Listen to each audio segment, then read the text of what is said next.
Let's see a picture of that. Unofficially, my great grandson. Oh, okay. He's a good one too. Wow. Oh, sure. How are you? I'm going to Walt Disney World for What? I'll be taking people to Walt Disney World for the Awesome. Yeah, Oh yeah. Yeah, I'm sure which one. I think you might be trying to Give show Josh's both. slides drew to go. One's for homeowner and one's for listing. I'm just gonna put both. So I can tell you that, shouldn't I? She's like, you're in the restroom. Thank you.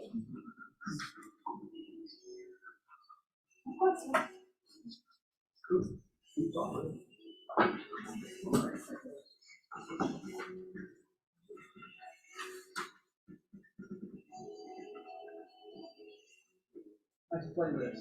I like to play. Just Pandora. Okay.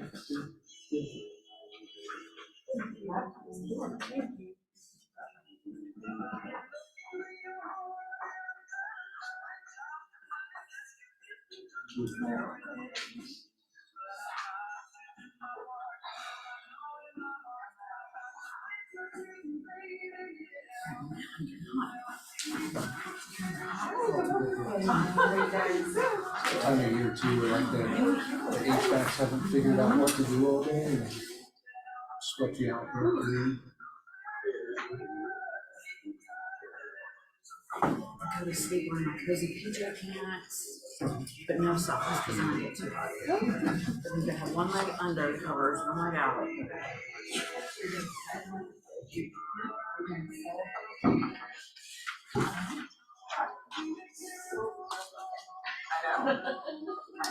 She had one for colors and one for the same. One piece for the water.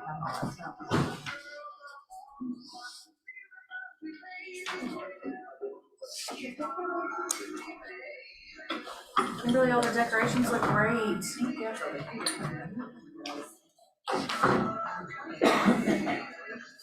Cool in here. Turn it up. How you doing? Hi, friend. Well, howdy. How are you? How you doing? I survived. I'm gonna survive, so I don't have to turn around, but I did survive. It was really fun. Sound good. Thank It you. was good. Yeah, I am. Actually, it's funny because this morning, Yeah. this morning, Yep. I woke And up. I did plastic plates, pretty white plastic plates you get from Costco. Gary Green on the So that we scene. wouldn't have to do a bunch of dishes, we had 3 gals help me with your Toby. How are you? How are you, sir? You doing well? Fine, you can have my glasses. A little slow. All right. Okay, well, good. So Thanksgiving got put away. Yes. Sorry to hear that. And then, I'm sorry, you know, So, chicken like this one, it's been going for a long time. Talked to him some Sunday.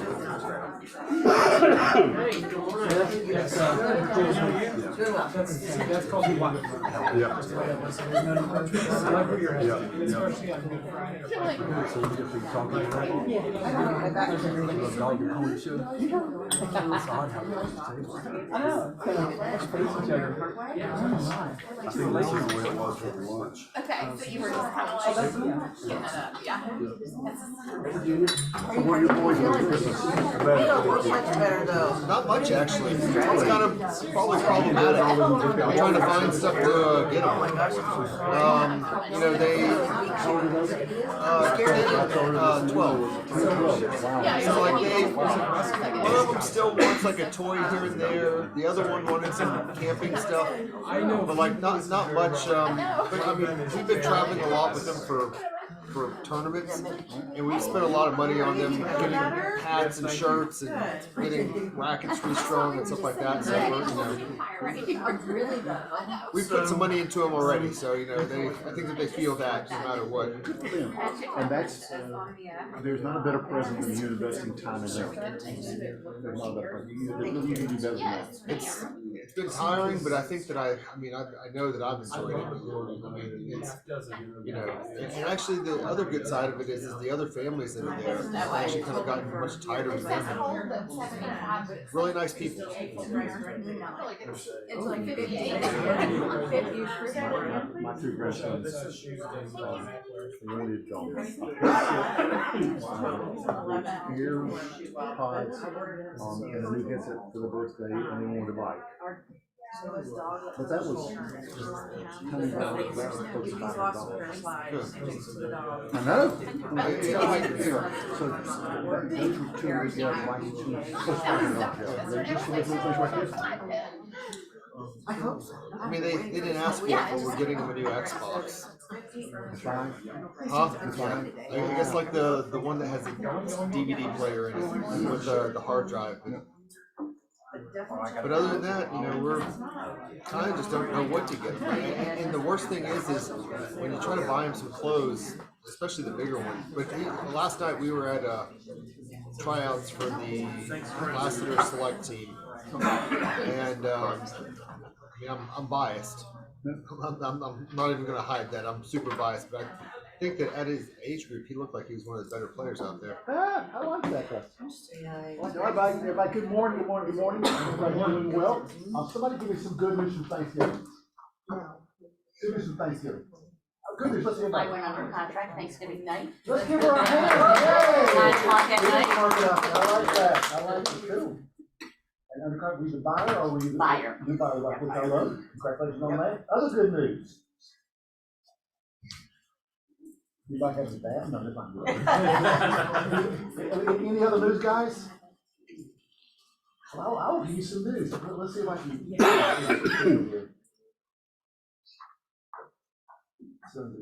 Yeah. This was sent to me yesterday, by our attorney.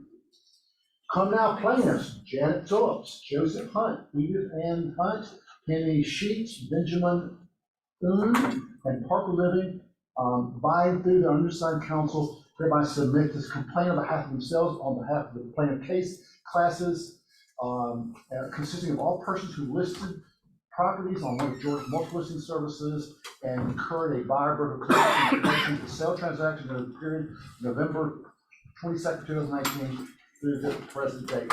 The defendants are the National Association of Realtors. And let's see if I can see who else is on this. And let's see. National Association of Realtors. Anyway, in this class action lawsuit, they name Berkshire Hathaway. They name Home Services, which is Harry Norman and Berkshire Hathaway. They name Mark Spain. They name Caldwell Banker in Georgia. They name anybody you think that's big. Compass. They've all been named in this class action lawsuit. So it's come to Georgia. Interestingly enough, what they said about Keller Williams was they said Keller Williams LLC. And our attorney said to me, he says, who do you think Keller Williams LLC is? I said, that's a great question. So guys, I have no idea all Keller Williams offices in Georgia or what it means, the parent company. Anybody smarter that knows what LLC means? Limited liability corporation. Exactly right, yeah. So does that mean that is, you're close to being an attorney, what does that mean? Well, it's limited liability company. I mean, Exactly right, we're yeah. an LLC. Exactly. Anyway, guys, so just it stay might be tuned because they've realized that, how much was the settlement, that settlement, the award in the case against LAR, if I remember? 1.8 billion. It's 7 or 8, I don't remember. One of those two, so guys, that's a lot of money, and if they can get part of that money, George, what they're gonna do. So guys, just stay tuned because there's gonna be more of this going on all around the country, and so we'll see where all this goes. Will it affect the way you do business, David? Probably not, probably not. So guys, just stay tuned. It's out there, and people are out for money, so we'll see what happens. So anyway, guys, we'll just leave that right where it is. All right, partners, come on up, partner. Good morning. I love this one table. This can be the timeout table. That's it there. Guys, I'm Carrie with Thomas and Brown. If I've not had a chance to meet you yet. We have, believe it or not, the 2024 contract changes class coming up. It's December 14th. Mark your calendars. This is our highest attended CE class. So obviously there's, I say limited seating, not in a bad way, but you can only fit so many people in this room. Last year I think we had like 60. So we'll have to figure out the chair situation. We'll put yours back. Yes, so we will do that. But Cheryl is teaching the class. It's a great class. She is on the forms committee. She's already done the train the trainer class. I believe it was yesterday. And she told me about a few updates that we will be talking about. There were some changes to the brokerage agreement, changes to the earnest money section in the contract, so that'll affect, everyone. Financing forms have been updated. They added a bunch of stipulations. And if you handle leases, there were some changes to the lease agreements as well. So we will talk about all of those things and more. So December 14th, 1 to 4, right here in this very classroom. And these are changes that have already taken place. Yeah, so they'll be in effect for the 2024 guard. Gotcha, 2024, gotcha, okay, cool. Yeah, so we just like to do our classes in December so that you guys are ready for the forms, that you start using on January 1st. Because a lot of times, like in January and February, is when people, think, oh, I need to take the contract changes class. And it's like, well, they've been, they start January 1st. Did you have a question? Yeah. No. Oh, I thought I saw it in over that way. Oh, yes. Wondering how I sign up. Oh, yeah, I'll send out an email and you can just RSVP to it. I'll probably do that probably Friday, just to give everybody time. So, anyway, thank you guys so much. Cool, thank you. Good morning, everybody. I'm Reed with Silverton. I'm Danielle with Silverton. Yeah. Guys, just a couple of things on there. I don't want to take too much time this morning. A couple of flyers on your desk.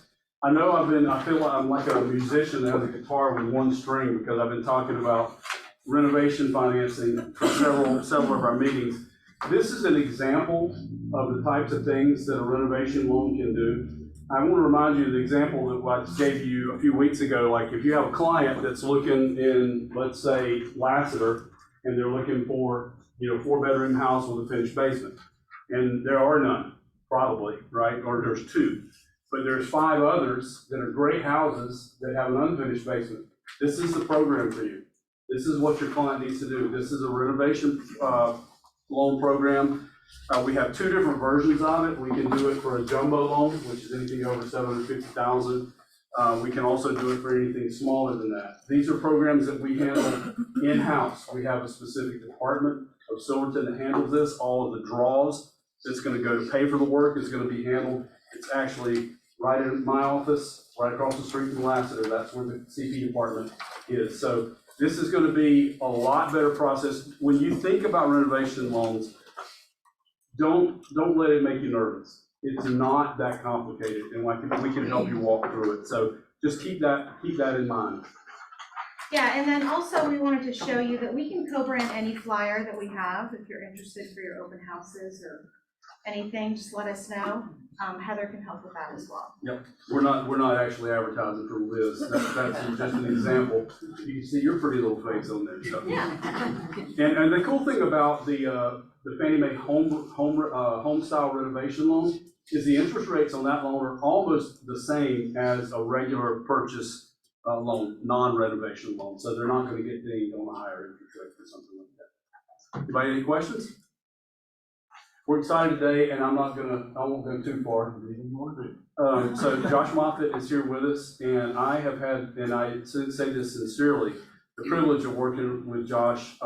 February will be 12 years that I've been with Silverton. And I want to tell you real quick, one of the things that appealed to me, and still does, is the day that I drove downtown, Josh knows where I'm going with this story. The day that I drove downtown to meet with him, the office was on Monroe Drive. The company that we had worked for before went out of business. Anybody who's been in the mortgage business for any length of time remembers and has had that phenomenon happen, the company you work for. I was at the closing table right over here off of Johnson Ferry, and a pastor was buying a house. This is great. And I'm sitting there and I get a call saying, this was before Silverton, straighten that out. I get a call saying, I don't know what's going on, but the company we work for, I think they may be going out of business today. And I'm like, what? And so we close and there's no money. There's no money. There's no money. And the seller is a trial attorney. And let me tell you, he started doing y'all watched a rooster go around the yard? That is exactly what was happening. And finally I said, listen, I know you're angry. I said, I'm unemployed. I said, we're all in the same boat here. I don't know what to tell you. So anyway, the pastor did get his house, but it was a rough go. So anyway, I drove down to Silverton and I met with Josh, and it was a very unassuming office. And they were low-key people. But I'm gonna tell you what hit me. Josh was still originating at that time. He didn't take a salary from the company. His income was his own origination, and all the money was being put back into the company. And I thought, this is a new phenomenon for me. The president of a mortgage company whose ego is not bigger than all outdoors. And that was one of the things that appealed to me more than anything else, because if you're working with somebody that's got a huge ego, at some point, it's gonna become about them rather than about you.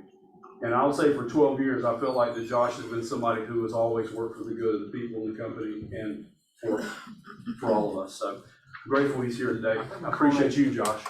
We call that a servant leader. Servant leader. That would be a good example. So I appreciate you. Thank you. All right, come on up, Obi. Come on. Welcome, Obi. We love Obi. For this office. How many years? 10 years. 10 years. Yeah, We love you, Obi. Thank you very much, and we love you guys too. This is a great office, it's a great organization, it really is. Great people, great people. Yeah, like I said, we've been doing this for 10 years. The company is Inspector RX. We are not a national company. We are local, independent, and our goal is to serve people. And I like doing that. I had to kind of think about some of the things that, why I do what I do, and I like helping people. And I like to help them find sometimes it's bad news, sometimes it's good news, but it is what it is. And the thing about what myself and my other inspector we do is we don't alarm people, because there are a lot of alarmists out there. And I always say I like to take the crazy out of home inspection, because there's a lot of crazy out there, and the inconsistencies. So what we like to do is inform. So we're not alarmists, we are informers. But we do offer radon testing, air quality testing for mold, things like that. Termite inspection, we use Arrow, they do that for us. We do thermal imaging on each of our, the roof, the ceilings, and the walls if it's below ground. We like to do that just to make sure there's nothing hidden. You can't see it. I always say, I like to see the things we can't see. I don't like the paranormal, I don't want to see that. But I do like to see the things that we normally can't see. And then thermal imaging gives us that opportunity to do that. So we do water sampling. If there's a well, something like that, we provide that as well. So we want to be full service. We want to be, well, the 3 words that we live by is credible, dependable, and accurate. That's what we do. And that's what customers deserve. I always say it doesn't matter if you're having a good day, a bad day, busy day, slow, you just pull up, that customer deserves a good inspection. So we do. Thank you very much. I was talking to a broker there, we're talking about inspections, and he says that they have a requirement in that state that all the roofs be inspected by a roofing inspector. Okay. What do you think about that? I mean, because if the roof goes out, I mean, that's tough. So do you think everyone should do the roof? Because companies come out for free, or if the inspector price is good enough? Well, I used to use a drone. I'm not certified anymore. My binoculars, I could put what my drone sees and what I see side by side, and you go, oh, that's a drone. No, that's my binoculars, because they're really powerful. I can get on the roof. I can get on the. I can walk the roof. I don't generally like to, because everybody walking on the roof damages the roof a little bit more. So having said that, if I can feel like I can determine the age, the quality, there are different ways of looking at it. From up high looking down, like on the second story, looking down at a roof below, you can do things like that too. There are a lot of ways of being able to do that, but I think overall, I don't think that's necessary. I think it's a little overkill. Okay. Because there's one thing too, is well, you might not get all the. If you have a roofer out there, he's going to want to sell you a roof. Possibly, not seeing that. Not everybody. I don't want to throw but I am a third-party, unbiased, unemotional inspector. Oh, cool. And so you think the inspection process still works very well in the state of Georgia? It does. Good. It does. Great. I think years ago, we were talking about being a licensed state. And there's still some laws that are being looked around, but they decided not to make it, to be a home inspector, you can have a business license is all you need, unfortunately. But, and I do like the licensing process, but the reason why we don't have to have a license is because we have ASHI, American Society of Home Inspectors, and I've been a member of that for 10 years. And then you have INTRNACHI, so you have professional organizations. So I would say that if you get a home inspection, make sure they're some certified with the ASHI, American Society of Home Inspectors, or INTRNACHI. Those are two professional organizations where you get this constant training, CE classes and things like that. That says that they're a step above what you may get otherwise. Thank you. What's your name, guys? Y4C2Ts. Guys, this is the code we live by, guys. I love it because we talk about this a lot. It's very important to us. And so, guys, I'm gonna pick the one today, and I'm gonna start with the one towards the bottom, trust. Trust starts with honesty. So why do you think I picked trust? Kevin, what do you think? Well, the whole fact that we're realtors and that we actually are required to do that starts actually with the foundation of trust and honesty. So if you don't start with that, then, you know, how can you actually, if you don't build upon a foundation of trust and honesty, what are you doing? You know, then you're just a couple people throwing together a deal and seeing what happens. Yes, I love that one because once you lose trust, it's hard to get it back. And so, guys, it's the same way. If you treat your coworker, call the other agent badly, and you lose their trust, guys, it doesn't make the deal go better. So, guys, always just tell the truth, and that will help you keep trust everybody that you encounter. So, I love that one. Adopt a family. See Billy at the front desk and choose a family. Guy, we need to do this by when? I actually have the book here. I was gonna pass it around. You can look through it. But if you do choose a family, make sure you write your name by the number. Each family has a number at the top, and then you take that sheet with you. With him? Do that. Please choose a family. We want all this. And by December 14th, unwrapped. Guys, please choose one. These families that we've chosen, the organization, guys, that will not have Christmas without us. So we want to make sure they have some under their tree to unwrap on Christmas morning. So please do that. Don't forget about the script mastermind. Right now, guys, knowing your script. I was talking to Josh this morning about just what's going on with this lawsuit and what happens if the seller stops paying our commission. Well, what happens is that you're going to have a great script to say, well, tell me why I would invest that much money in you. Now, we're going to be working on our script. So, guys, it's more important than ever that you know your script. You can say, the reason why I get paid this money as your buyer's agent because I do the following things. And you have a script for that. So come work on scripts for that, for open houses, all kinds. Just come and work on scripts with him. And that is on Wednesday, right? Wednesday from 9 to 11 a.m. Come with Rob. He's the script master. All right, Clark, tell them about the introduction to language of sales. That's coming up soon. Yes. Hey, y'all. So we're having an introduction to the language of sales tomorrow at 10 a.m. in person somewhere in this building. Sure. Okay, yeah, to be determined.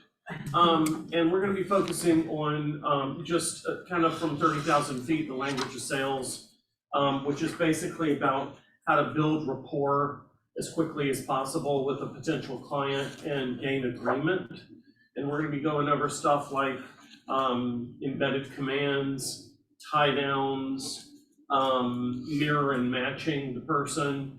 And then we're going to engage in some activities as a group to with some role-playing scripts around that. So I'm looking forward to it, and we'll have some fun.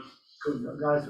This is a really good class, and Clark knows this well. So, guys, please jump in tomorrow morning and let's come and learn how to have a better way to talk to people and understand what they're saying with their body language also. So please come tomorrow morning. GPS and 411 class. If you do not know what GPS and 411 class, What that is, you need to come to this, because this is how you will have your best year ever, by actually having a plan. This is happening every Friday at 4 p.m. Arthur is doing this for us. So guys, please jump in every Friday at 4 p.m. And how do they log into that, Kimberly? Through a Zoom link, Have you sent it just out? email Monty or Arthurine. Great. Or stop by and see Monty, she'll make sure you're showing up. But that's all, another wonderful class, particularly as we plan for next year. Learning AI and your lead flow command. I'm gonna turn this light off because it's a little hard to see right now. And Clark's too. So anyway, guys, this is coming. AI is coming, and this guy, it's like, how can I tell you about it? I mean, Clark knows his stuff so well, so he's teaching this way. This guy knows his stuff so well. So guys, we're bringing you people that know how you can have a better career for 2024, and AI is going to be part of what's going to go on in 2024. And your lead flow through command, guys, it is something that will help you grow your business and touch them regularly. So come listen to this guy. He is incredible talent. David, be there, and it costs nothing, and the Rockers bringing him in to be with you to answer your questions about artificial intelligence and how it's going to connect with command. Our holiday party, guys, it's coming up. It's going to be this Friday. It's from 6 to 9. Please come. It's going to be a fun event. And I'm not exactly sure what a pop-up. What's it called? Pop-up bar. A pop-up bar. Who knows what a pop-up bar is? Like, tell me what it is. Who knows? They're there for just a limited time. Gotcha. Yeah. Here we go. It will be fun. The staff has put a lot of work into making this happen, and it's you can come and bring a date or bring someone that you like or someone you don't like. They come. It's in Tinsel Tavern, and it is at the Battery. Good parking, easy to get there. So come on out on Friday night and hang out with us for a while, and let's have a chance to have a little bit of fellowship. What's the dress for that? Dress Purple code? sweater. A Christmas sweater. Oh, And ugly sweater. I can't read from here. And if you need one, we'll help you find one. I've got a couple myself. All right, so anyway, that's coming up. This is the vision board. Now, there's no way to explain to you all how all this stuff is so important, but this vision board lets you put on a board what you want to accomplish in the next year.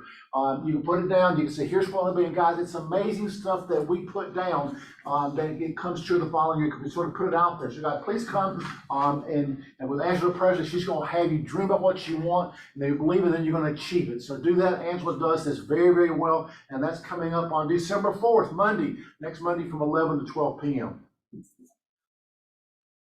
Again, plan for next year. This, if you will sign up for this, this will really jumpstart your business for 2024, because she will hold you accountable, and it is the best thing you can do, hands down, to get your business jumpstarted in 2024. We've been in business for 1 month, or for 20 years, or for 4 years like me. This is something that's coming up. And guys, if nothing else, go to First Step, which is January the 18th, and just listen to this lady. She is the best talent in the country at Bowl. She actually is the one that runs the Bowl, and we have her coming. So guys, please put that on your calendar. Come to First Step, and again, that is in January the 18th, and the link is already out there.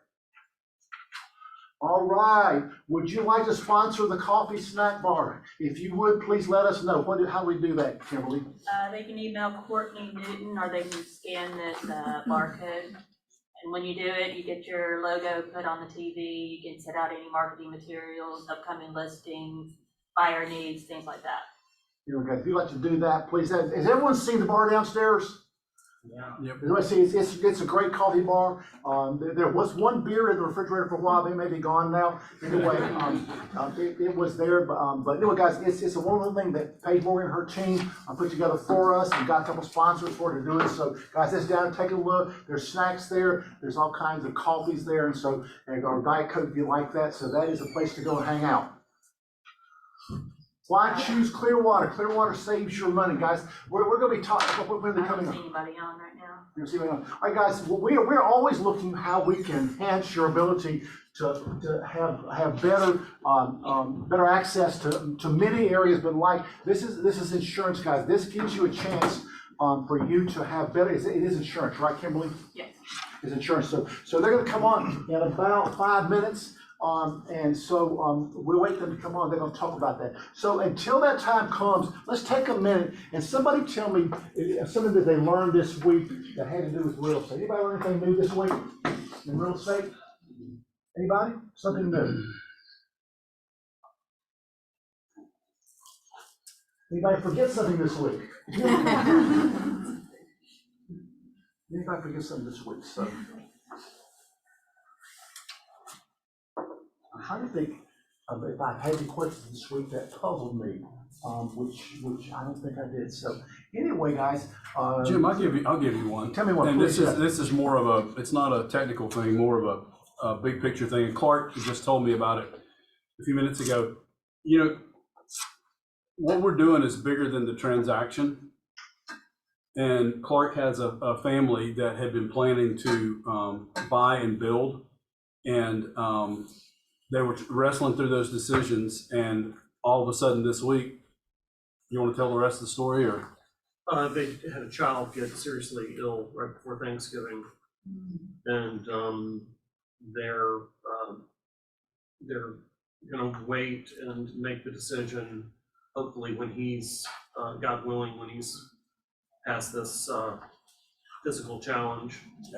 I think, to me, I mean, it's just like we can get really tunnel vision about the next transaction or something like that, and just to remember, these are people with lives, and it's bigger than just this transaction. So it was a good reminder.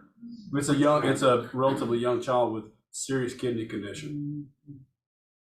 Guys, we always need to try to understand first, because a lot of people got stuff going on. So, guys, let's take a minute, because Josh is going to come up as soon as Clearwater comes on. He's going to sort of give us an idea of what he's seeing out there in the mortgage market. But what do you all think the rates will do between now and this time next year? Anybody have an idea of what you're hearing, what you're reading? Oh, yeah, I love you about it. Don't really know, but one thing that I've been tuning into is, I was here when The Economist, you had them on Zoom, and he was speaking, and he said to really tune into the holiday shopping. That they actually didn't want the holiday shopping to be, you always hear on reports, it's record breaking, and that would actually be not good for the rates. So that was one of the takeaways I took from that Zoom. So I've been kind of tuning in on that. I don't know anything about that, but that's just been something I've been listening to. So I did hear yesterday, they were talking about the holiday shopping and how it's record breaking. So my first thought was, oh, that's not what I want to hear. But that's also why I wanted to hear more of what was happening today, just more perspectives, and continue to follow The Economist as well. But that's just something I've been listening to based on that little takeaway nugget that we had from the other gentleman. Let's assume, and of course, your two great forecasters said 6 months ago, people that I trust, Mark June and Doug Duncan, and they said rates will be going down for the end of the year big time. Did that happen? Did not happen, okay? Well, let's assume next year that rates hit 5.5%. What do you think would happen to our market if they hit 5.5%? What do you think would happen? Prices will go up. Say it again. Prices will go up. They're gonna go up big time, aren't they? Yeah. Because we still have what? Low A lot of what? We need more what? Inventory. Inventory. We need more what? Inventory. Is inventory going up or down right now? Down. Well, that's seasonal too. Up a little It's bit, two up a little things. bit for this time of the year. Yeah. It's up a little bit this time of the year. That's what I've read. Is that not right, guys?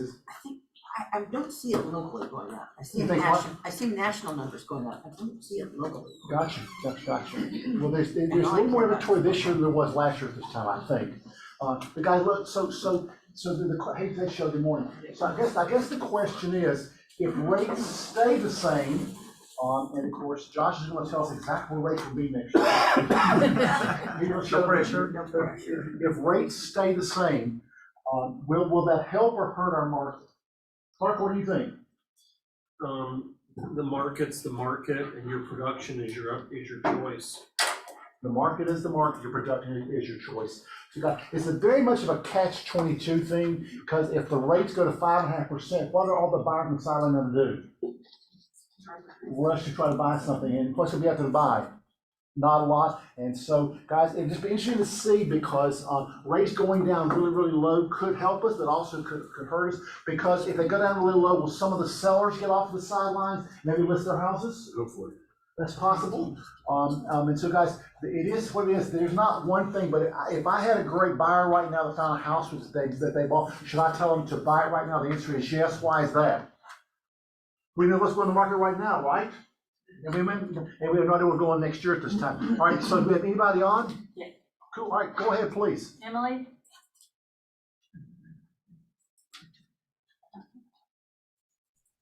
I just unmuted myself. I am here. Hello. Hello. Hello. Hi, everyone. Good morning, Emily.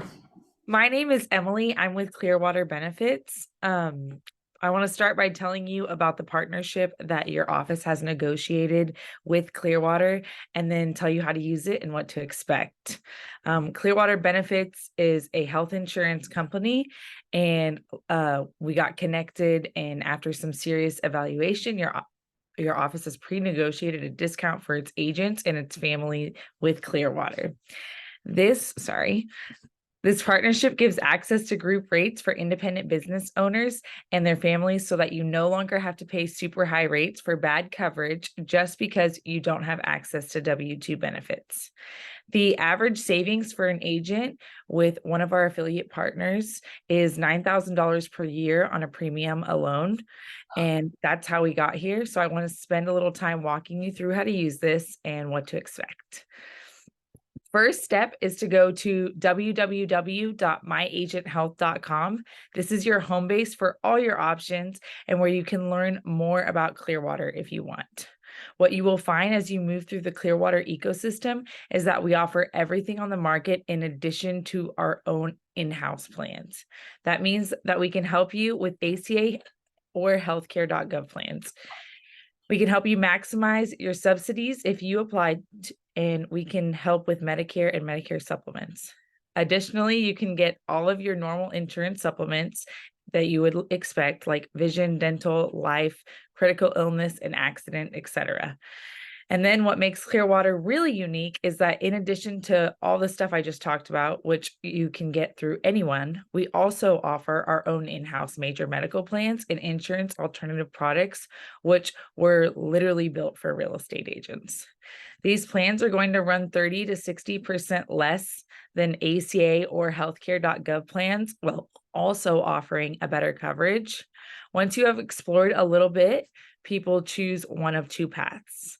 About 40% of people get a quote and then enroll into a plan through an online portal. The other 60% will book a consultation to have a one-on-one discussion with a healthcare consultant to do a needs analysis, discuss their options, and answer any questions they may have and help them enroll if they're ready.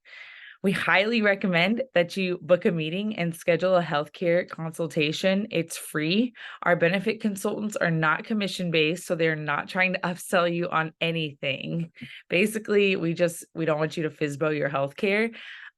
So a few items to know before we rack up. About 65% of bankruptcies in the US are listed as medical debt and is the primary reason for filing bankruptcy. The worst part of that is 90% of those bankruptcies for medical had health insurance, which kind of enforces what everyone already knows, is that the health insurance industry is pretty messed up. That is why Clearwater was created. All of our executives and owners come from the real estate and sales industry to solve the healthcare problems that face entrepreneurs in their industries. So we're super excited to be partnering with your office, and your leadership team cares enough about your well-being that they took the time to evaluate, negotiate, and commit to giving you guys this advantage. So, if you guys just go to myagenthealth.com, like I said before, we have our own major medical plans. And on top of that, we have everything on healthcare.gov, which would be like your Blue Cross Blue Shield plans and all of that. So let me put in the chat exactly what the website is, and your guys' office will be on there. It's www.myagenthealth.com. Do you guys have any questions for me? Anybody? Anybody at all? So I think we're good, and thank you for the explanation. I have a question, Jim. Oh, yes, please, yes, Teresa, yes. So, a lot of the plans that I've seen offered are really light coverage with small networks. How are your plans different than as far as coverage versus an ACA plan? How are they different? So we're a PPO network. So we're the largest network in the States. Does that answer it? Well, is it a nationwide PPO? Because ACA plans are HMOs, which don't have coverage outside of Georgia. Yes, it's nationwide. We're in every state. So do you have all the ACA coverage, you know, preventive care? Yes, Um, for preventive care, we have preventative care for free, telehealth for free, mental health for free. We definitely have quite a few options. If you book a meeting with a benefits consultant, I'm so sorry. If we book a meeting with a benefits consultant, they'll be able to go over your own personal plan and give you kind of like specifically for you. So this is better coverage than things offered by like US Health. It's not a temporary, you know, the 3-year limited plan. It's a full coverage plan with no exclusions or Yes, pre-existing we conditions. have quite a few of different plans. So it depends on exactly which one you pick as far as like pre-existing conditions or age or whatever. So but we do offer you know, all kinds of plans. We also are a brokerage as well. So we'll look at everything in your healthcare needs analysis. So we can pull plans from Blue Cross Blue Shield or like Aetna, depending on your situation. If you want me to be like totally transparent, me personally, I'm on a Clearwater plan that was best for me. I have a son who's special needs, and a Blue Cross Blue Shield plan fit him better. So they'll go over everything with you. The goal is to get you guys on a Clearwater plan just because it does run so much cheaper than any other plan. Does that answer your question?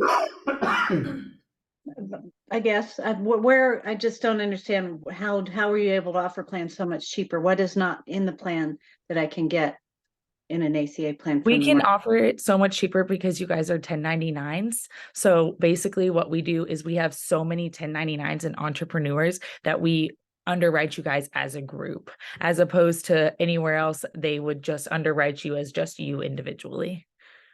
That makes sense. Yeah. Any other questions? Great question, Teresa. Thank you. Anybody else? Anybody else? Yeah. Well, thank you for zooming in this morning. We look forward to being in business with you. Thanks so much. Yes, of course. Go to www.myagenthealth.com and book a meeting. Even if you guys have your own healthcare plan, they can walk you through your personal plan as well. Okay? Thank you. Enjoy your day. Of course. Talk to y'all soon. Bye-bye. Well, I've heard really good things about this plan. I'm on it. I like her showing that she's on the plan. That tells me something about her, you know what I mean? And she has a special needs son. And so I like she's on it herself because that tells you that she believes in it. So you guys, but as I always tell everybody, do your homework. You know, look out there because everyone says their plans are what? Yes. The best, cheaper. So guys, just do your homework and do it well. Josh, come on up front. So I met Josh probably 10 years ago, and we spent some time together. And he is he goes a servant leader. And so, Josh, you give us an idea of what's going on in the mortgage business right now. And first question is, why are rates going down right now? What's causing that to happen? Well, when you asked the question, what are rates going to be next year, I was hoping you guys knew, and this would be a really easy talk for me today. If I would have thought ahead, I would have brought everybody magic 8 balls. That's about the answer you're going to get right now, what's going on in the marketplace, right? And, you know, really how wrong the market's been for the past 12 months. I've got a slide, I'll show you that as well, too.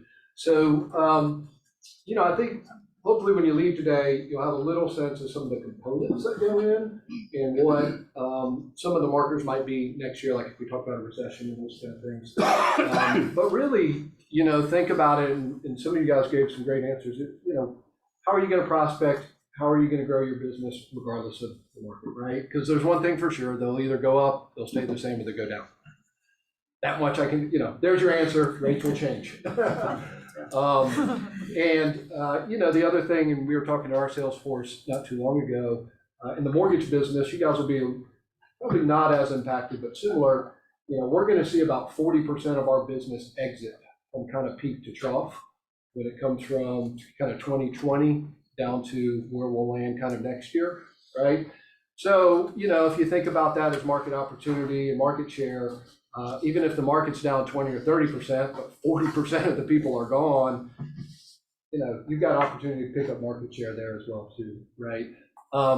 So brought a word cloud, maybe some words in here we can talk about. Funny, 5.5 was on there and Jim mentioned it. We did not work that out. But there's something I want to talk about when rates hit 5.5 and things for you guys to think about if and when they hit that. First slide is, can you guys even see that? No. So I'll try to, maybe zoom in a little bit. And maybe go back. I think we went. Yeah, we went. Yeah, the first one. There we go. You can't see, but this is November 21 last year, right? And this is the Mortgage Bankers Association forecast. Really smart people. Pete Frattoni is one of the best economists out there. He's quoted all the time on CNBC and all these kind of places. He was so wrong about where we would be. You know, he thought we were going to be at 5.2 for a 30-year fix right now. It's only 2% off. Yeah, just 2% off. And then he shows you where, you know, we get into sales and starts and all these kind of numbers, right? And by 2024, we'd be at 4.4, right? So pretty smart people, pretty wrong forecast, right? And if we go to the next one, thank you, we'll kind of see what they're saying now. So, you know, were they right and just got the dates wrong? Were they right and you know, they were off by 5 years? Were they off by 1 year? Tough to say, right? And we don't know yet because we're still sitting, in the kind of the mid-7s for most products right now. So they've got Q4 right now. So they're on track there, 7.5. But as you see over here, kind of slow, steady, nice decline for 2024, 2025, and 2026. What are those numbers, Josh? Sorry, yeah, 6.1, 5.5, 5.4, and then it gives you what it'll do to kind of the housing stock and things like that, right? Will they be right? Will they be wrong again? Think of this as, what is my strategy if rates stay the same or go up? What are my strategies if they stay the same, go down a little bit? Or what are my strategies if they're wrong and they actually drop a little more than that? So a couple things to kind of look at now as far as what factors might come into play. It's that'd be great. Thank you. This one got blown up. So this is a 30-year history. And you can't see on the slide, sorry. I think it's just too light. But it shows you recessions. Historically, what happens in and around recessions when it comes to interest rates. And as you might guess, rates are going to go down, right? Historically. What you don't want to see is this piece right here, which is early 70s into the 90s, because it blew everything out of the water, right? We had 2 recessions during that period of time. One was really deep and long, and rates kind of continued to go up into that peak of the 18% range. Are we in another one of these versions where we're going to kind of get into rising inflation and stagflation? Most are saying no. You know, we've got inflation down in that 3% range right now. So if we can at least stay there, we shouldn't see this. So that would be a good thing if we don't see this, right? None of us want to live through that again. But if you could see the different recessions as you go through the years, what happens is a kind of a slow, steady decline about midway through the recession. And in the 3 years preceding that is usually when you get that kind of rate drop, right? And so if you go back or think about the MBA's graph, that's kind of what they're saying is we'll either have a soft landing or a mild recession going into next year. And 3 years after that, 24, 25, and 26, we'll see that nice kind of steady rate decline. You know, those are healthy markets to be in. When rates do this and rates do that, they're really tough, right? Because you got everybody's kind of concerned, and you know, if rates are dropping too fast, well, now maybe it's not a good time to buy, maybe I should wait. Rates are going up, now it's not a good time to buy, maybe I should wait, right? Question? Just as like a, I don't know, I hate to say it as like a script or something, but what is your kind of go-to then if you're saying that hopefully we get into a soft landing for a salesperson, like for what we could actually take out to tell people?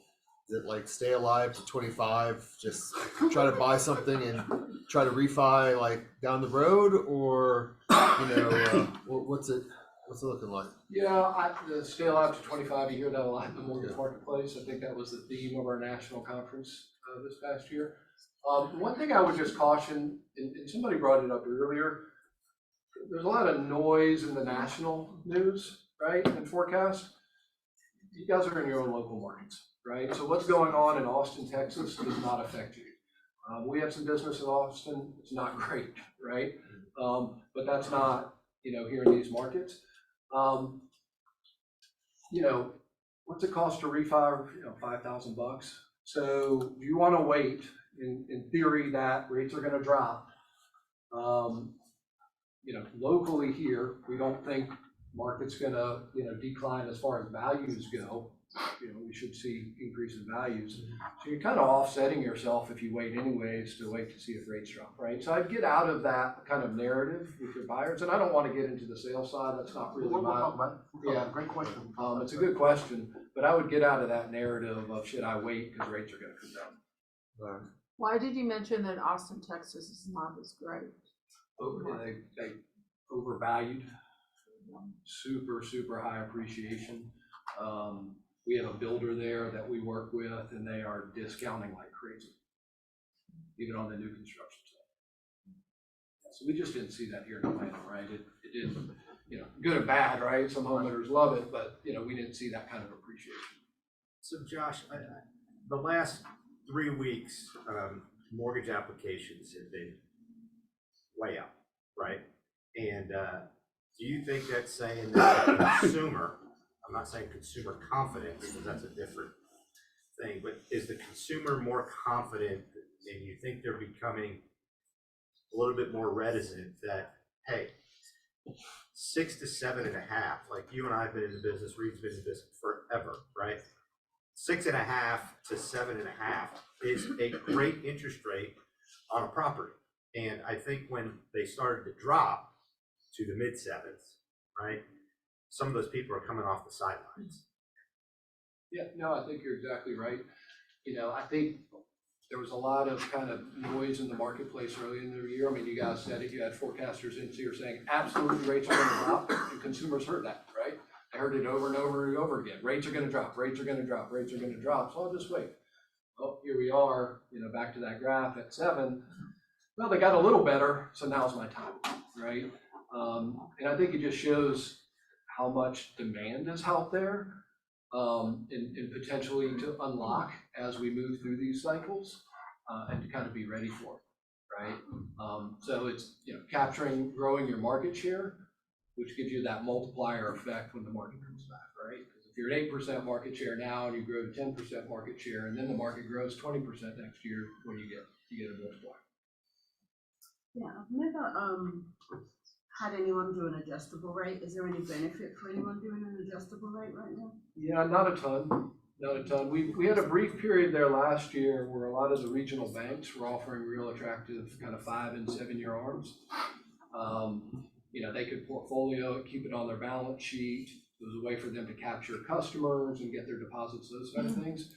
That money's kind of run out. And you had the Silicon Valley Bank closure and all those kind of things, which wasn't directly tied to ARMs, but had kind of some balance sheet issues within that bank. So, everybody's kind of financial situation is a little different. So it's something to have them talk about. But generally, if you're only getting 50 basis points or maybe even up to 100 basis points max between, say, a 30-year fixed and a 5-year arm, that's a consumer choice, right? Is that extra savings worth the risk 5 years from now that the rate might change for only 50 basis points difference? So depending on your price point, if you're at 7.5, say a 30-year fix and a 5-year arms at 7, just for easy math sake, that's kind of something to present to a customer. In a traditional market, Reed, about 100 basis points is kind of where we traditionally land, I think. So as you start to see that, I surely know what 100 basis points means. 1% in rate. Yeah, sorry, 1%, yeah. Yeah. So, if we're at 7.5 on a 30-year fix, a traditional 5-year arm might be 6.5. And as that market starts to come back and you start to see that, it becomes a bigger conversation again, especially for that first-time buyer, that's trying to get in the house. It helps them, on that affordability aspect, And especially if somebody's kind of working their way up in their career, they know in 2 or 3 or 4 years from now, that income should be growing as well too. You know, my wife and I bought our first house in Lawrenceville with a 5-year ARM, new construction. We were 25 at the time and helped us get in a little cheaper, and you know, we were growing our career, so by the time that ARM came due, we were able to refinance, and you know, it was affordable for us. So similar to this, so 2 things. One, can you discuss interest only? Do you feel that it's gonna come back as a product? Yeah. And second, can you discuss investors? Sure.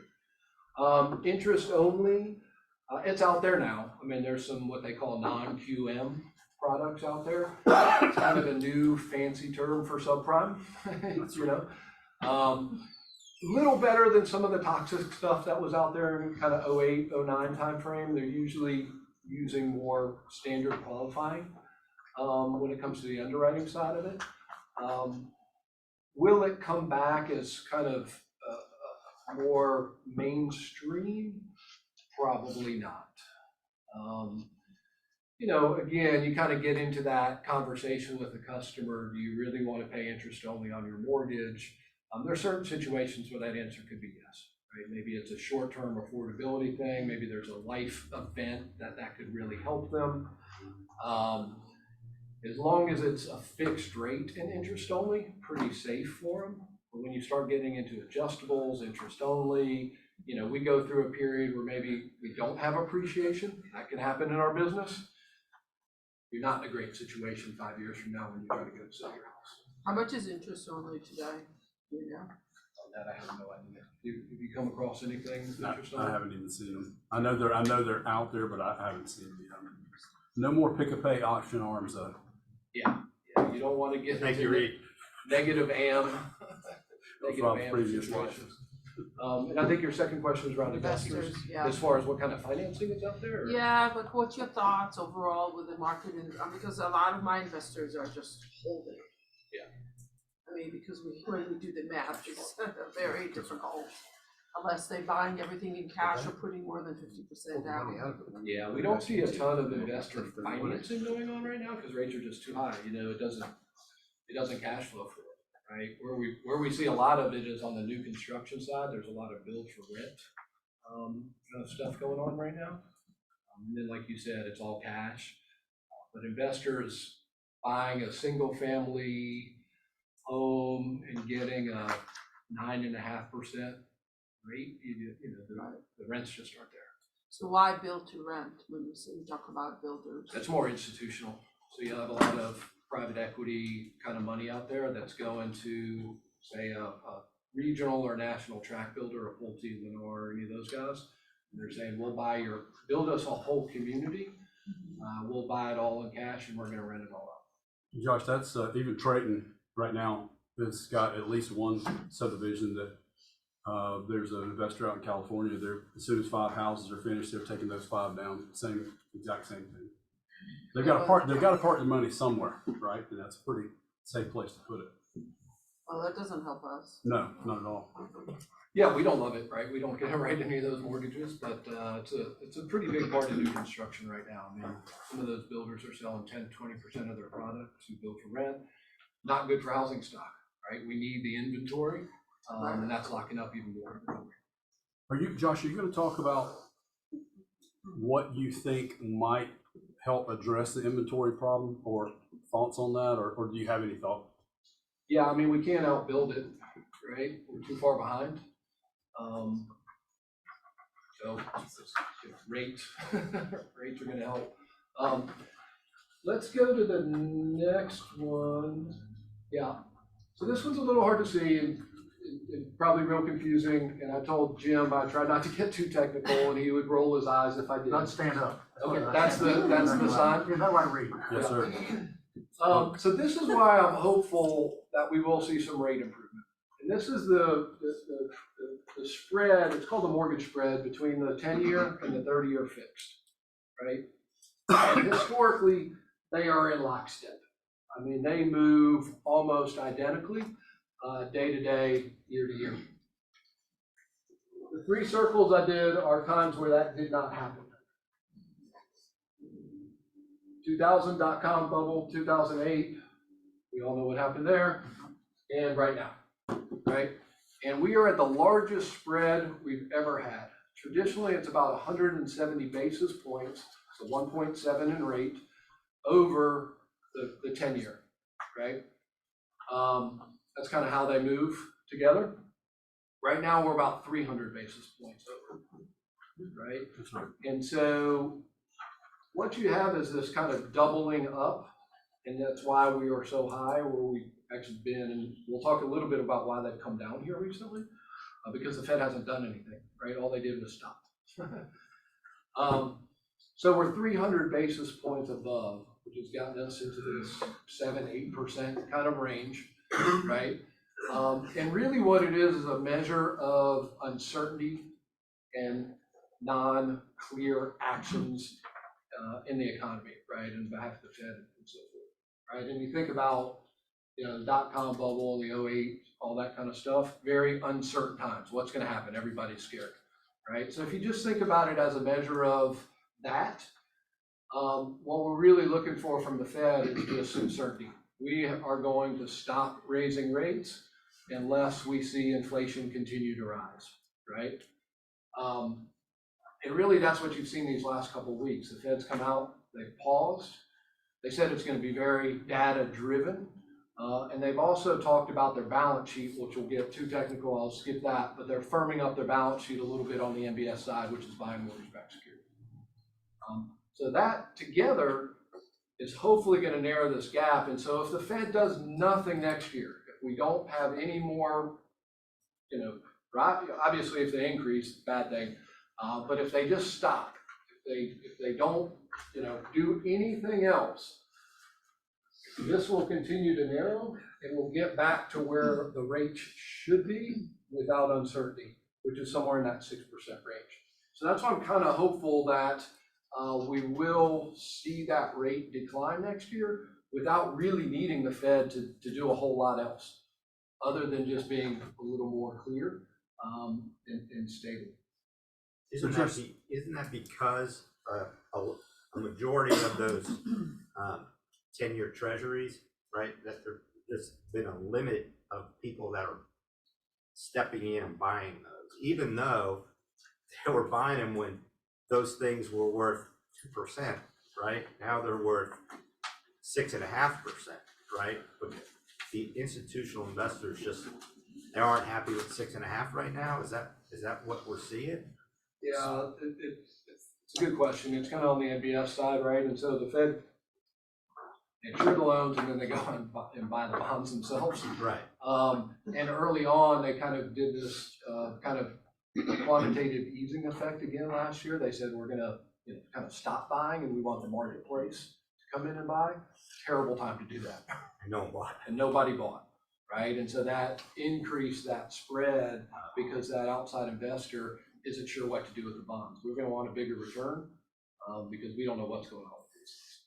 So the Fed's come in and said, we're not going to sell off. We're just not going to replenish, which wasn't the ideal kind of response, but it's better than what we've had, right? So they're kind of firming up that marketplace again a little bit, which is a good thing. So, kind of the takeaway there is rates can come down without the Fed having to lower the overnight rate. Now, the one to pay attention to, of course, is inflation. That's what all of this is about at this point, is what's going on with inflation. They're going to overreact to bad news and underreact to good news. So if you read something about inflation and it doesn't sound great, it's not going to be a good week to talk to your customers about rates. Right? Bless you. If they say inflation's taming and it's looking great, don't expect rates to drop the next day. Right? They're going to be really slow to react to good news and overreact to bad news. But there's a lot of squishiness in there, and we've got some potential to get back into those kind of 6 ranges. Let's go to the next one, and this is kind of to Jim's point earlier, and why I had 5.5 on my word cloud, was it's not a magic number if it's 5.3 or 5.6, but somewhere in that range, we start to unlock inventory, right? And this is why. 6% 91.8 people in the US have mortgages below 6%. That's a lot. That's just about everybody. 82.4 are below 5, 62 are below 4, and then 23 are below 3. These guys might never do anything, right? Now, if life happens and they, divorce, kids, all those kind of things, but this is where really the majority of the market sits, and why that mid-5 range is important. Because what the data will tell you is that people will move as long as that rate isn't a gigantic leap up. Like, think of it like climbing up a ladder.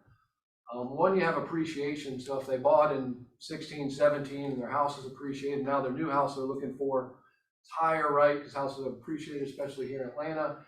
That's 2 steps up the ladder rung. Rates do the same effect. So if they've got 2 more steps up the ladder because rates are at 8 or 4% up the rungs up the ladder, they just don't do it. They're just looking for other alternatives. But if they can go 2 steps, 2 rungs, 3 rungs, that kind of thing, it starts to become in focus for them and obtainable, right? Because wages haven't matched that either, right? It's not like everybody's making 40% more than they did 5 years ago. So, if you think about where 5.5 falls, it kind of hits this group really right in the center.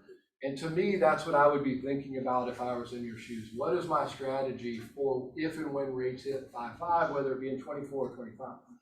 I do think we'll have inventory come out, prices will rise, but then you might have a kind of the bell curve above that as everybody rushes to sell their house. You might have some flatlining or kind of decreasing kind of there on the prices too. So, having those conversations with your customers now, kind of using whatever CRM maybe you have or anything out there to reach out and say, hey, just, want to throw something out.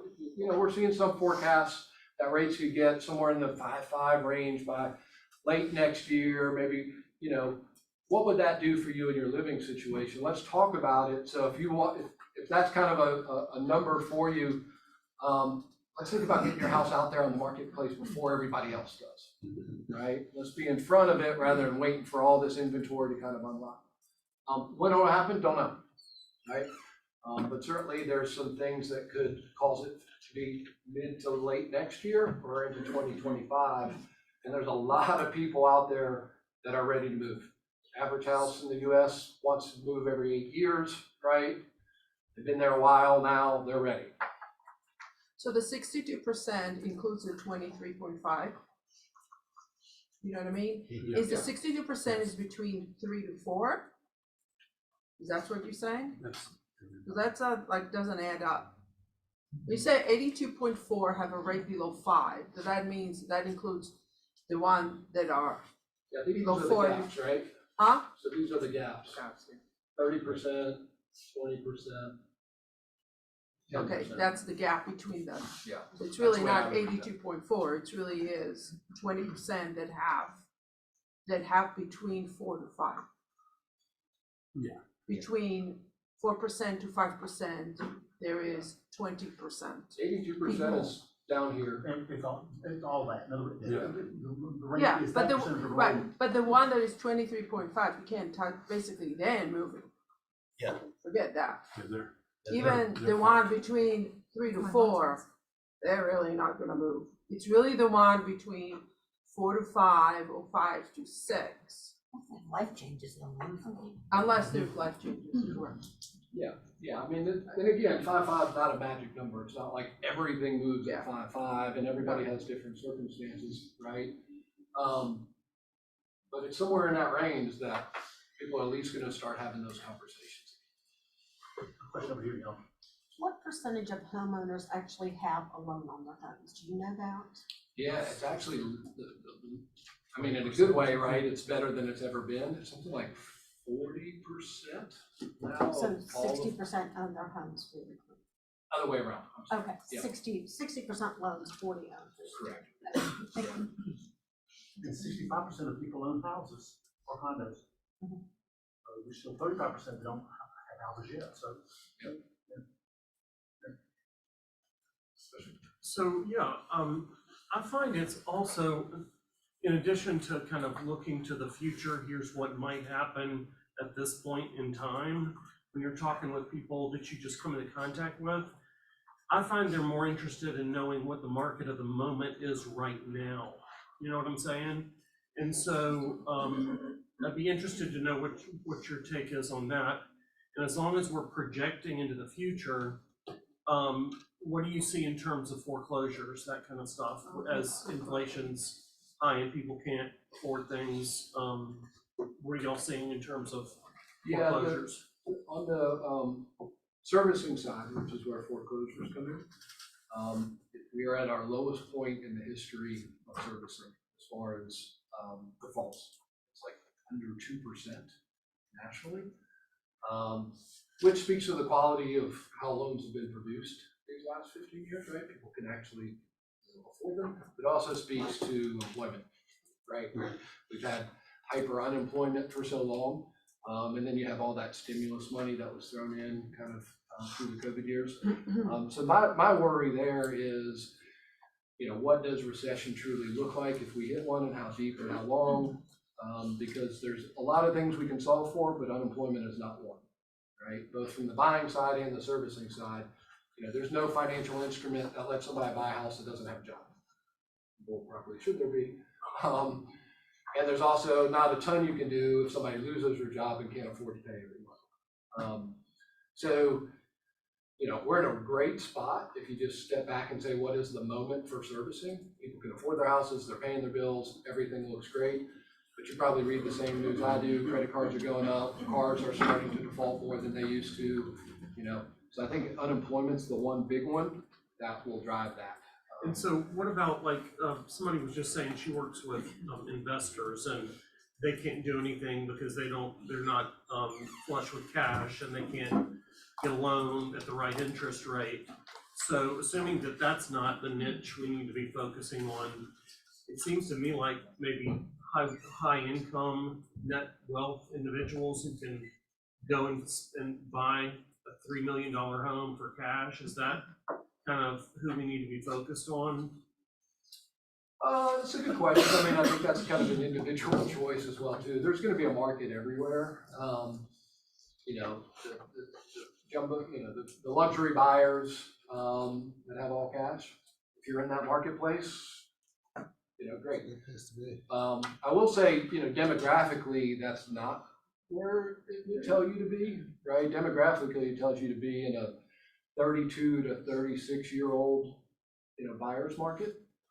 That's who's going to be buying the houses over the next 3 to 5 years, and it's the largest demographic we've ever seen hit buying age. Right? Some of those people are high wealth individuals. Oh yeah. I'm not saying if you're 34 you can't buy a $3 million house in cash. I would probably say it's less likely than somebody that's been in their career longer, but it certainly exists, right? But if you just look at the millennial buyer, the buying age is 34, which is about 4 to 6 years later than previous generations. But it's there. They all want to buy a house, and it is the biggest population of a home buyer we've ever seen. I mean, they dwarf baby boomers right at that buying age. So if I was just going off of demographics and nothing else, that's where I would be focused. Of course, baby boomers right now, we're focused on them because they're going to be selling houses, moving, so that's the big focus on. Camilo? Yes, last month we have the Market Matters with the Rolls Group, and I think it's important to share these stats based on what you're saying right there. What is the opportunity when the people doesn't want to sell their homes? So the opportunity is on homeowner equity. So they're saying that 87 million homeowners, out of 87 million homeowners, 39% they own free and clear. Okay, 31% with more than 50% equity, and with less than 50% equity, 30%. So that means that 70% of homeowners have at least 50% equity in their homes, meaning that they can use the equity, to buy another home instead of selling. So Market Matters, they were saying that that's the opportunity right there. So in other words, keep the home you're in and rent it and buy another Keep one. it, get an equity line, and you can use that for down payment or pay off your debt. You know, that's the conversation that sometimes we have with the clients when they say the rates are too high. So we talk about credit card, interest rates, you know, car loans and everything. And at the end, you know, the rates that you have right now is gonna cover the rates that they pay for any other things than mortgage. It's an opportunity right there. Yeah, it's a good point. If you go back to the work real quick, so we can share, yeah, just the first one. Yeah, that one, thank you. So just some kind of things to think about as far as opportunities. MMCT's majority minority census tract. You guys familiar with that term at all? No. The reason I bring it up, it was from a conversation we had with Fannie Mae. There's a ton of interest in supporting majority minority census tracts. And this isn't a conversation of why or what needs to be done or, you know, some of the systematic housing issues we have in the country. It's more so there's opportunities there that hopefully haven't exist that hopefully you can access. They're down to zip codes, so they're pretty easy to kind of determine, right? And there's a lot of financial focus in helping build communities in those areas, whether it be Silverton or other. There's a lot of other great lenders that are focused there. But what's interesting is they're focused on both bringing incoming buyers into those communities, but also helping those communities if they're moving out, which had never existed before. It was only inward coming in. So these are grants, down payment assistance programs, you know, things of that nature to really help in those marketplaces that are really attractive. I mean, you're talking, you know, 3%, 5% down kind of things in grant form that haven't existed in the past, especially on the outward move. So again, just kind of, whether it's your market or not, you can look up. I mean, it's not a ton around here I don't know of. In Gwinnett, there's some areas that would qualify. And certainly as you get more into the city and things like that. But if it's something you're interested in, there's hopefully opportunities there that are supported financially in ways that haven't been in the past. New construction, we do a decent amount of business on the new construction side. A couple things to share there.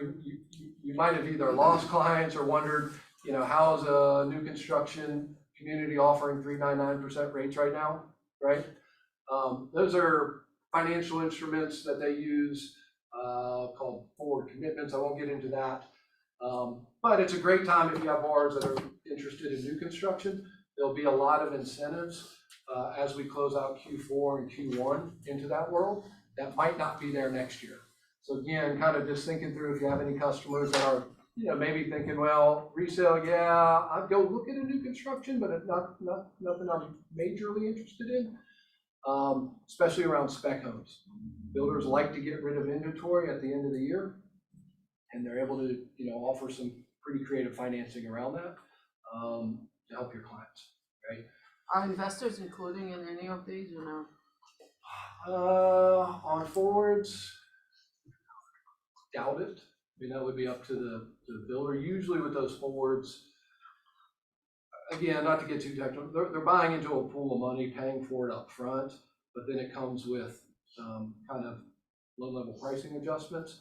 So say it's $3.99, an investor still might get a discount. They're just not going to get the $3.99. They might get $5.99, right? Which is still maybe makes a cash flow for them that didn't exist previously. I don't know, but I get the sense that a lot of those incentives are going to run out next year, though. Really, you know, new construction, you know, they bought the land 3 years ago. Their dirt price cost X. Now they're here. Well, that dirt's got more and more expensive these last couple of years, so they don't have the margins to do this moving forward with. So anyways, just kind of think about this as kind of a Q4, Q1, maybe Q2 incentives that would be out there in the new construction marketplace. So you mentioned a minute ago when it comes to inventory that we can't outbuild it. First question is there a timeline? Are we 10 years back, like behind on new constructions? And then also with what you just said about that money running out, do you think it'll be less common in the future for new constructions to be built at the speed that they are now, if that money and the incentives running out in that sense? Or do you think they'll just offer less? Yeah, I think they'll just offer less, right? Builders have always offered incentives. They're just able to go pretty deep right now. We've seen some go, they're paying 15 points to buy the rate down. I don't know if I've ever seen that in my career, right? That won't last forever. Sure. Right.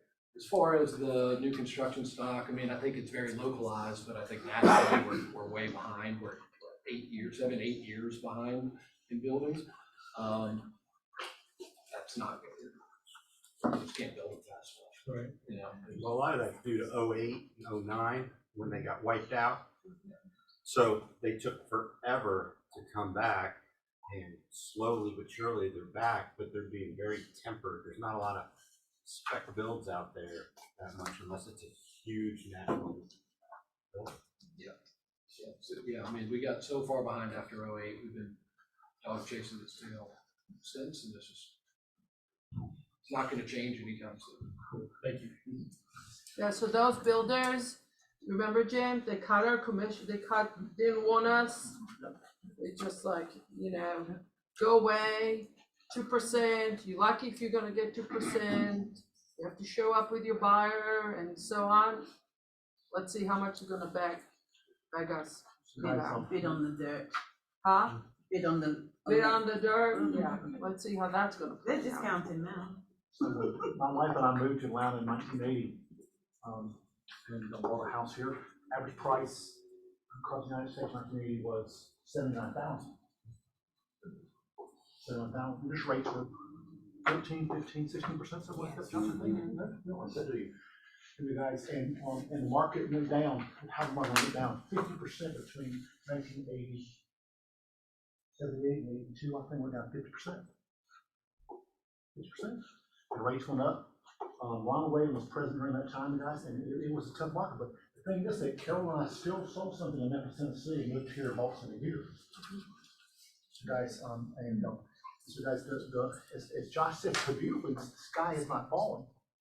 It is not falling, guys. It's not. So we sell about 2,200 houses a year in this office, and that's more than anybody else sells. So that's great, guys.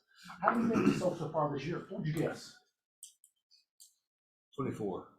Huh? 24. Is it more? Okay, all right, but I don't want to. I like that guess. If there's one wants to guess. Market's down. You're sorry. What would you guess? Ron, you have any idea? I look it up just out of thought though. No, I don't, but I would say we're probably 1,900. 1,900, great, right on, about 1,900 houses, guys. So guys, we are still selling houses. It's not like the market has died. The market has not died. It's like I paid $45 a couple weeks ago for a steak because I was some friends thought they wanted, we had steak. And guys, how typically gonna pay $40 for a steak? That's what I do it. We're not doing it, guys. And so, are people still buying houses? All right. If you buy a house today, Josh, and you look back in 10 years, you're gonna be happy with what you paid for it. I bet so too, guys. So guys, perspective needs to be like this. Our perspective right now is that rates are at 7.5%, and Josh, remind me, is 7.5% sort of the median rate throughout the past 30 years? Yeah, if you go back to one of those, if you drew a straight line, kind of look for average, it would be right around where we're at now. So guys, this You got spoiled. Our problem is that the general public, they are telling our story for us. They're hearing that it's a bad time to buy. When's the best time to buy, you all? Yesterday. Say it again one more time, Virginia. Yesterday. Exactly right, Jay. Guys, houses are not going to go down. Now, what would cause houses to go down? Your price. What would cause it? Super high levels of unemployment. Say again? Super high levels of unemployment. And that's, and what's unemployment right now? 3%. What is it? 3%. 3%. During 1982, unemployment went up by about 5%. Well, about 5%, guys. So guys, I mean, I keep hearing the sky's falling, sky's falling, sky's falling. I'm like, but it doesn't show it in our sales. It does not show it. It won't show it in Atlanta, Georgia. If I'm gonna bet on a city, I'm gonna bet on Atlanta, Georgia. Why is that? Why is it the place you live that you want to sell real? Why is Atlanta, Georgia a special? It's affordable. What did you say, Lisa?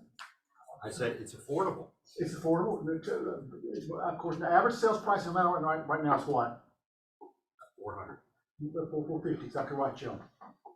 And when I bought it, it was 79,000. Of course, that year we didn't not make a lot of money. But so guys, so what is the story we should be telling right now? Yes, sir, Rob. I think one of the stories is, and I said this to Jim, and I've been in a lot of trainings, and I'm an old mortgage guy. One of the best things that I've seen this year was the training that we did on alternative products, right, for construction loans, right? Not, hey, I'm buying a piece of dirt and I'm gonna build a house. The ones where our buyers are out there and they don't have any vision because they've watched HGTV. Well, they can go and they can buy a house with 3% down and easily $7,500 to $25,000 can be financed for improvements. $25,000 in a house goes a long way. So you can make it what you want. And guess what? They're gonna have less competition and mama's gonna get what she wants. She wants that bathroom or she wants that kitchen. It doesn't have to be a blowout, right? It could be countertops and some cabinets, right? So find out what your people want and why they aren't buying. And there's an opportunity and it costs them no more out of their pocket. There's not huge increases on rate or anything else. I'll tell you That's the another thing story too, Rob. we have to say. I mentioned this last week that, shameless plug, Silverton will do a $7,500 repair escrow on any loan. So if you've got a seller that doesn't want to do X repairs, we can still close the loan if it's, with $7,500 or less, if it's flooring or windows or some siding or whatever, things like that. That's a big, that can keep a deal together right there. So keep that in mind. Shameless plug. It was shameless. I like it. I like that. So we have lenders that you guys should take them to lunch. I hate that. That'd be a novel. Yeah. When's the last time? No, I'm serious because if you want to. And I'm starting to. So people want. Jim's buying $45 steaks. Yeah. Go with Jim. But here's the deal. People ask me all the time, Rob, how'd you get so successful in real estate when you got your license? It had nothing to do with selling a house. So guys, the script right now should be, you want to upgrade your house, let's look down and see what it's going to cost you per month. And that should be the script. Why is that? Why should that be the script? Because right now it should be about rate. You need a new house, you want something, whatever. Let's see what it's going to cost you per month. Right now it should be about affordability because isn't that the question? Like the rate when we came to Atlanta was like 14 or 15%, and it was, can I afford that per month? So guys, we need to. And of course, you all are some of the best of the best. You already know what the script is, you want guys, but we need to change our script. We're asking, okay, guys, who do you know? So who's buying houses right now, typically? Smart people. Pardon me? Smart people. Smart people? Who else is buying houses right now? Boomers. Relocating. Pardon me? Boomers. Relocating. Relocated, okay, Carolina relocated back then. Who else is buying houses right now? First time buyers. Say it again? Renters. Okay, I like that. Who else is buying houses right now? Divorce situations. Divorce situations, exactly right, Joe? Exactly right, Joe? I like that, okay. Are millennials buying houses right now? Sure they are, if they change their jobs. Because everyone's buying, selling one house right now. We don't have quite as much.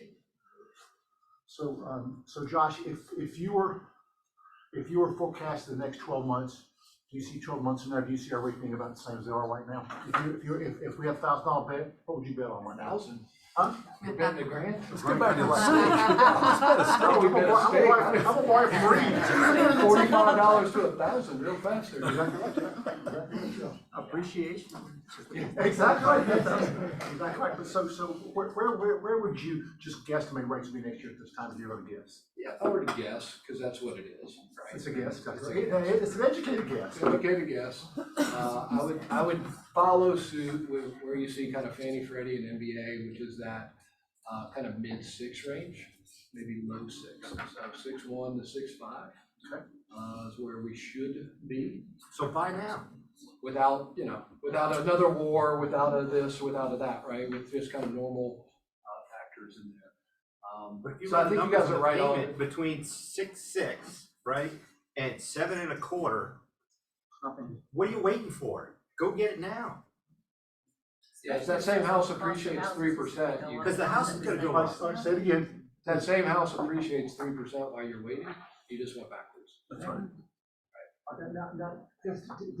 Appreciating Josh, more than that. would you say that one more time? They're appreciating more than that. Yeah, that's at a base 3%, right? And that's why we're fortunate to be here in Atlanta, right? Is that, And you can refinance anytime. When they go down, you refinance. I mean, you can kind of do the math, right? But if your house appreciates 3% and you wait and your rate's 1% better, the math's pretty clear.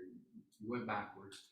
And that doesn't even factor in a refi for the first 7 years or something like that, right? And you'll be in a more competitive buy market when the rates go Say it again, up. Virginia. You'll be in a much more competitive buy market when the rates go up. It'll be back to COVID where you have all the offers. Yeah. The whole day was worth what Josh just now said. If housing goes up 3 or 4%, which is that normal? That would be on the low end. That's normal. That's where Gary Keller wants it to be, 3 or 4% per year. But it's at 3 or 4%, if they're going up 7 and 10 and 15%, if it's 4%, your rate drops down 1%. Who's won? Not that Who's consumer, won? not the one who waited. Exactly right, Jess. So guys, we are right now being outscripted. And guys, as I sit in my ivory tower and I'm not talking to your customers, I get that, understand it, because y'all have to have the conversation with them, guys. But that was a great script right there. So let's assume you buy a house that goes up, or your rate goes up 4%, the rate comes down 1%. What have you gained? You lost, right? That's a pretty good script, Josh. I like that one. I should have led with that. I like to go. Okay. Any other questions, Reed? I think this is a good key. If you guys have got buyers and you're doing that buyer consultation, listen. Ask the questions and listen, because when you start hearing what the objections are, because if we go in with our preconceived ideas of what I'm fixing to tell them, I may be answering a question they're not asking. And it does go back, Jim, really, when all the dust settles, it's, do I have enough money for the down payment? Can I afford the monthly payment? And can I find a house I like? That's it. That's it.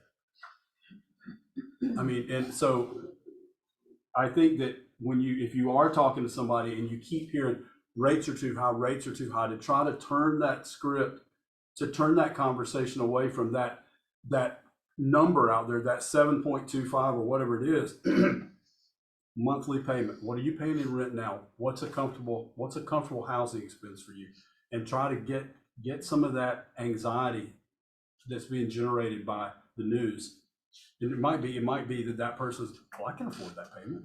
Wow, I didn't even know that's the way the numbers work.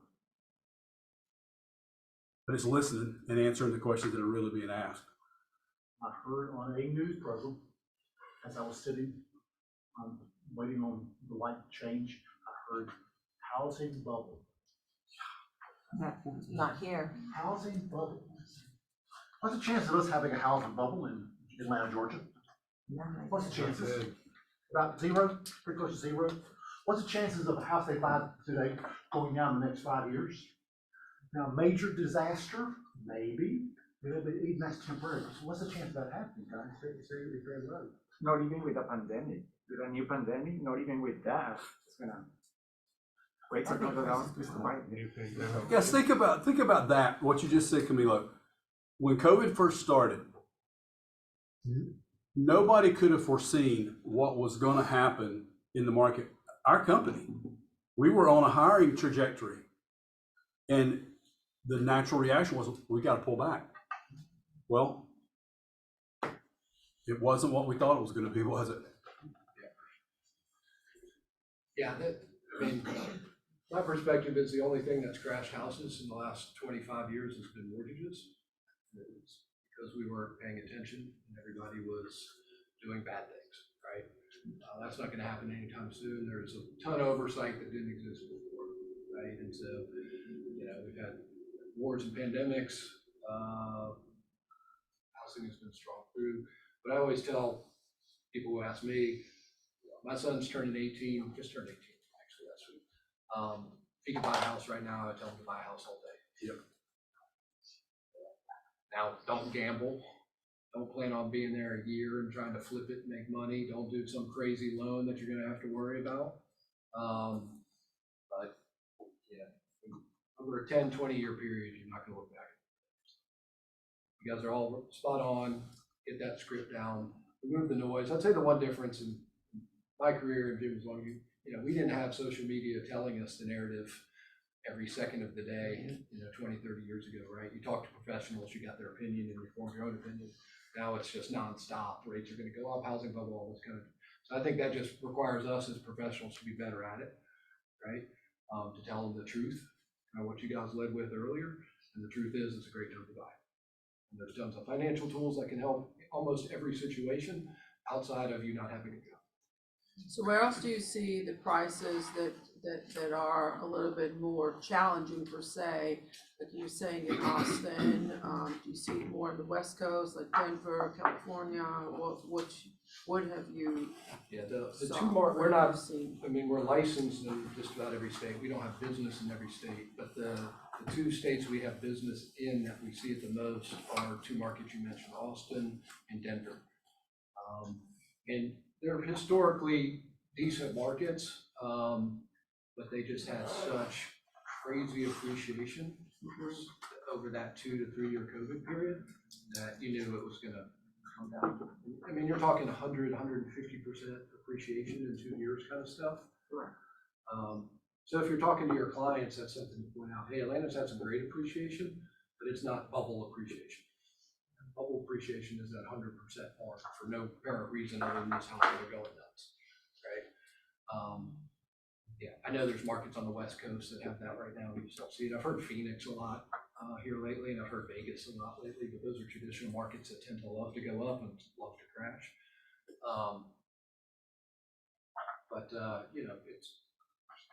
It's pretty clear that after 2 years of 75% appreciation back to back, something would have to change. What about Florida? The markets we're in down there are pretty stable. We're kind of in that Orlando, Tampa kind of corridor up to Jacksonville a little bit. Miami is one of those markets that loves to go up and down. We're not in there, so I don't know how they're doing right now.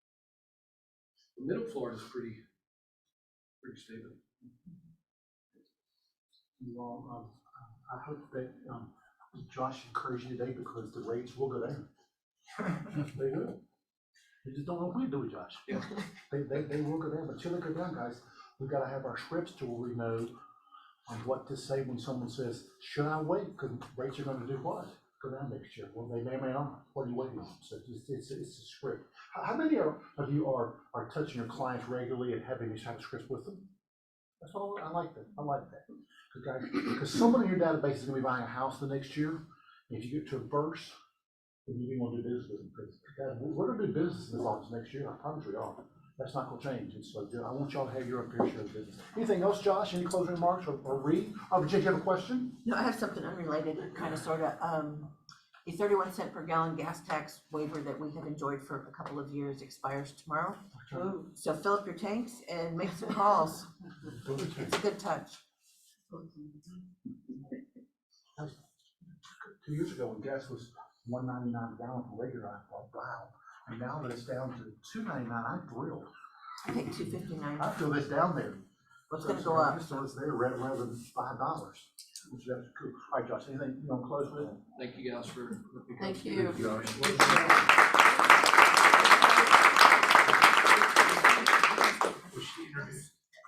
Say it again? Shanika, were you introduced? So Shanika is coming here from Macon, but she's originally from Cleveland, Ohio. And watch out, don't back her in a corner. She was a cop for how long? 10 years. All right? So would you show me how you take someone down?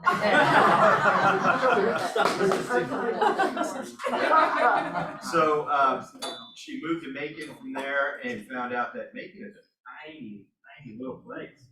And she moved up here with her cousin and her 2 boys, and so she's gonna be joining our office here. Let's give her a hand. Guys, I know we have great parties like so we can come over and share their knowledge with us because I like to hang with people that are smarter than me.